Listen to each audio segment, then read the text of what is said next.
गहराई में फंसा हुआ है। अभी तक उससे बचाने के लिए ऑक्सीजन पाइप भी डाल दी गई है। और रोहित, जिसके बारे में ये कहा जा रहा है कि उम्मेद नगर का रहने वाला है, वो अपने ननिहाल में पहुंचा हुआ था, जहां पर खेलते खेलते वो एक बोरवेल में जा गिरा। मीडिया संवाददाता भवानी भाटी इस वक्त बातचीत के लिए जुड़ गए। सीधे रुक करते हैं। भवानी, क्या कुछ अपडेट है? सबसे पहले तो यही जानना चाहेंगे, क्या तस्वीरें अभी तक उभरी? देखिए आशीष, जिस तरह से ये पूरा घटनाक्रम सामने आया था, 5 वर्षीय जो मासूम है वो रोहित बोरवेल में गिरा था और उसके बाद से ही लगातार प्रशासन की बात करें, चाहे पुलिस प्रशासन की बात करें, लगातार जो तमाम अधिकारी है वो मौके पर मौजूद है और यहाँ पर शुरुआती जो रेस्क्यू है वो शुरू कर दिया गया था। हालांकि शुरुआत में 108 की जो एम्बुलेंस है वहाँ से ऑक्सीजन मंगाई गई थी और वो ऑक्सीजन बोरवेल में सप्लाई की गई थी। उसके बाद में जो तमाम अधिकारी है, SDRF की टीम अभी यहाँ मौके पर मौजूद है। आप देख सकते हैं कि जो है वो बोरवेल के अंदर कैमरा लगाने के जो रेस्क्यू है वो किया जा रहा है कि ताकि पता चल सके कि आखिरकार बच्चा बोरवेल में कितनी जो है गहराई तक अंदर फंसा हुआ है और उसकी क्या हलचल है वो कैमरे में देखने के यहाँ पर प्रयास किए जा रहे हैं। जो ग्रामीण SP है राहुल बारट वो यहाँ पर मौजूद है, संबंधित जो खेड़ापा थाना पुलिस है वो यहाँ पर मौजूद है और SDM है बावड़ी वो भी यहाँ पर मौजूद है। उनसे जानने का प्रयास करेंगे कि अभी तक के क्या प्रयास किए गए थे और अभी तक ये रेस्क्यू है कब शुरू हुआ था और क्या घटनाक्रम हुआ था, उसके बाद से प्रशासन ने क्या कदम उठाए थे। हेलो, मैं हेताराम SDM बावड़ी। जब सुबह प्रातः 9 बजे मुझे जानकारी में आया कि ग्राम जौनत्रा के पास में ही गरगों की डाणी है, जहाँ पर एक 5 साल का रोहित नाम का जो बालक है जो खेलते खेलते बोरवेल में गिर गया।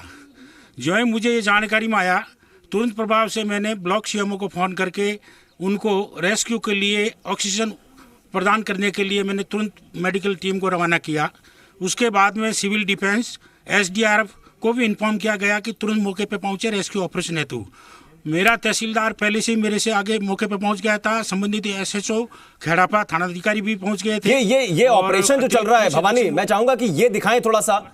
यहां पर जो मॉनिटरिंग की जा रही है, जिस स्क्रीन के जरिए शायद नीचे कैमरा डालकर ये कोशिश की जा रही है जानने की कि बच्चा मूवमेंट कर रहा है कि नहीं कर रहा है, उससे बातचीत शायद करने की कोशिश की जा रही होगी। कुछ माइक्स वगैरह डाले जा रहे हैं क्या उसकी आवाज को सुनने के लिए? जरा एक बार जो भी ये ऑपरेशन चल रहा है ये थोड़ा सा समझाइए।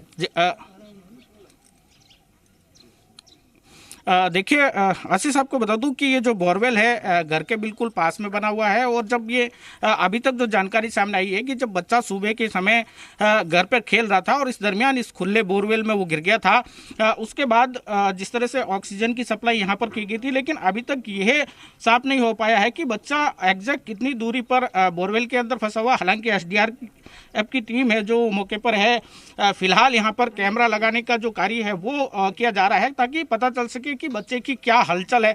क्योंकि जिस तरह से SDM साहब ने साफ किया था कि 9 बजे की ये घटना है, जैसे ही उनके पास सूचना आई थी उसके बाद तत्काल इन्होंने जो भी मेडिकल सुविधा है वो यहाँ पर उपलब्ध करवाई थी, ऑक्सीजन की सुविधा उपलब्ध करवाई थी। हालांकि तहसीलदार शुरुआती दौर पर ही मौके पर पहुँच गए थे, लेकिन अभी जो SDRF की टीम है वो मौके पर पहुँची है और वो बोरवेल में ये प्रयास कर रही है कि बच्चा कितनी गहराई में फंसा हुआ है और क्या वो उसकी क्या हलचल है वो देखने का यहाँ पर प्रयास किया जा रहा है। आपको दिखाना चाहूँगा कि ये जो SDRF की टीम है वो यहाँ पर कैमरा लगाने के काम में जुटी हुई है। इसके साथ में सिविल डिफेंस के जो लोग हैं वो टीम जोधपुर से आई है वो भी यहाँ पर मौजूद है। तो कह सकते हैं कि प्रयास रेस्क्यू है वो लगातार यहाँ पर चलाया जा रहा है, लेकिन अभी तक ये स्थिति साफ नहीं हो पाई है कि बच्चे की क्या हलचल यहाँ पर बोरवेल में नजर आ रही है। लेकिन ये बड़ा जरूरी है, बच्चे की हलचल के बिना रेस्क्यू ऑपरेशन को अंजाम देना बड़ा मुश्किल होगा, क्योंकि जब तक ये बात सुनिश्चित नहीं हो जाती कि बच्चा ठीक है, क्योंकि ऑक्सीजन नीचे पहुंचाई गई, क्या उसको कुछ खाने पीने की चीजें भी पहुंचाई जा रही हैं? क्योंकि अक्सर ये देखने को मिला है जब भी ऐसा कोई मामला आता है, ऑक्सीजन या पानी, चूंकि गर्मी का दिन है, क्या अभी तक कुछ इस तरीके की चीजें भी उसकी भी आपूर्ति की जा रही है, बच्चे तक पहुंचाने की कोशिश की जा रही है?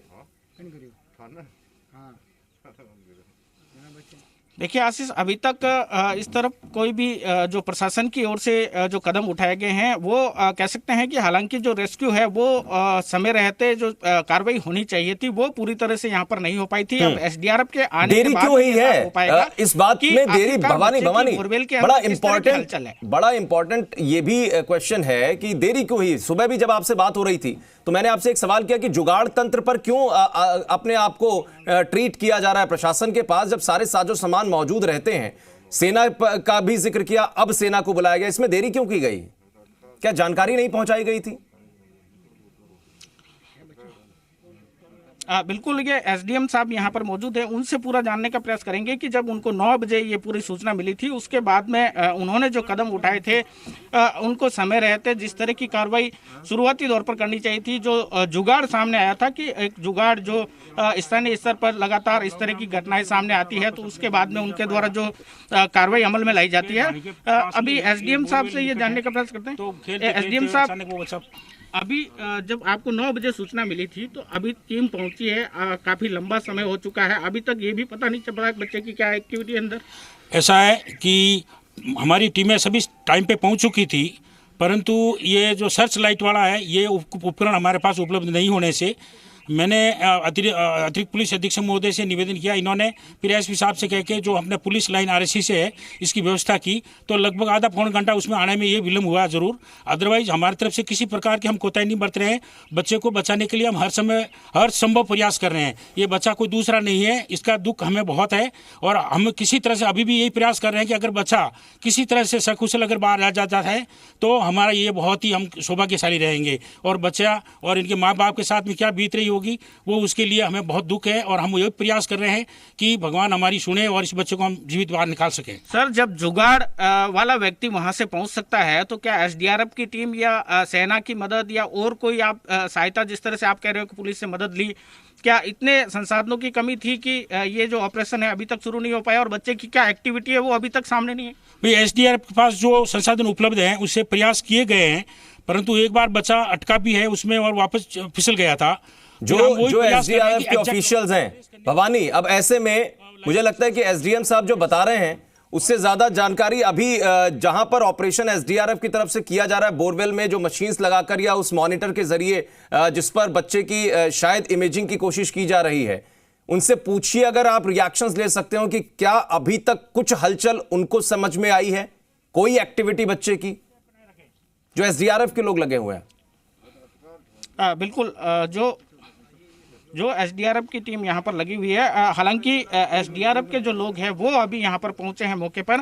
आप यहाँ आपको बताना चाहूँगा कि जो एसडीआरएफ की टीम है वो कैमरे में जो एक्टिविटी है बच्चे की वो जानने का प्रयास कर रही है। हालांकि अभी एसडीआरएफ की टीम पहुँची है तो ऐसे में वो अपने काम में जुटी हुई है और वो लगातार ये प्रयास कर रही है कि जो कैमरा जो डाला गया है बोरवेल के अंदर उससे किस तरह की एक्टिविटी नज़र आ रही है वो यहाँ पर देखी जा रही है। लेकिन अभी तक ये साफ नहीं हो पाया है कि क्या कोई बच्चे की हलचल जो है बोरवेल में नजर आ रही है। जी बिल्कुल हलचल। और ये तस्वीरें अपने दर्शकों को बता दें, जोधपुर से सीधी वो तस्वीरें 5 साल का रोहित है जिसके लिए हर कोई दुआ कर रहा है कि वो सही सलामत बोरवेल से बाहर निकाला जा सके। 108 एम्बुलेंस भी यहां पर लगातार सुबह से खड़ी हुई है। अगर बच्चे को तुरंत मेडिकल फैसिलिटी की जरूरत होगी निकालने के बाद उसको फौरन यहां से ले जाकर हॉस्पिटल ले जाया जाएगा। जो तात्कालिक रूप से चिकित्सकीय व्यवस्थाएं होंगी वो की जा सकेंगी। लेकिन सीधी तस्वीरें हम देख पा रहे हैं जोधपुर से। भवानी भाटी जी मीडिया संवाददाता लगातार इसकी जानकारी भी दे रहे हैं। जी राजस्थान इस बच्चे के लिए दुआ कर रहा है, पूरा जी मीडिया जी परिवार बच्चे के लिए दुआ कर रहा है कि इसको सही सलामत भवानी बाहर निकाला जा सके। भवानी, शायद आपको आवाज नहीं मिल पा रही है, कोशिश कीजिए एक बार फिर से ताकि आपसे सवाल पूछे जा सके। जो यहां पर कोशिशें की जा रही हैं, मैं चाहूंगा थोड़ा सा वो तस्वीरें हम लोग लगातार देख पाएं, क्योंकि ये ऑपरेशन अपने आप में लॉकडाउन पीरियड चल रहा है, हर कोई अपने अपने घरों में है, कोई एक्टिविटी नहीं चल रही थी। परिवार वालों की तरफ से क्या ये बोला गया कि बच्चे बाहर क्या कर रहे थे? क्योंकि सभी को इस बार बार कहा जा रहा है कि कम से कम घर में रहिए, और घर से कितनी दूरी पर यह बोरवेल बना हुआ है? देखिए, मैं आपको बता दूं आशीष, ये जो मकान है यहाँ से मात्र कह सकते हैं कि 20 से 25 मीटर की दूरी पर ये बोरवेल बना हुआ था।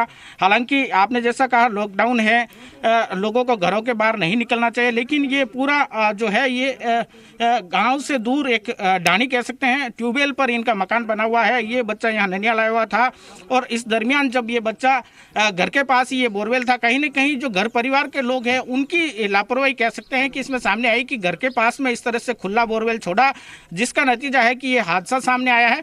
जो नागरिक सुरक्षा से जुड़े लोग हैं उनसे जानूंगा, आप यहाँ पहुँच गए थे, अभी तक क्या रेस्क्यू किया था और क्या एक्टिविटी बच्चे की बोरवेल में कुछ नजर आई थी? हाँ, मैं डिप्टी कंट्रोलर सिविल डिफेंस से करना चाहता हूँ कि हमारे को 9:35 पे वहाँ पे जोधपुर सूचना मिली थी कि बोरवेल में जयंतरा गांव के पास में कोई बच्चा ट्यूबवेल में गिर गया है। चलिए, बहुत शुक्रिया भवानी भाटी आपका इस तमाम जानकारी के लिए।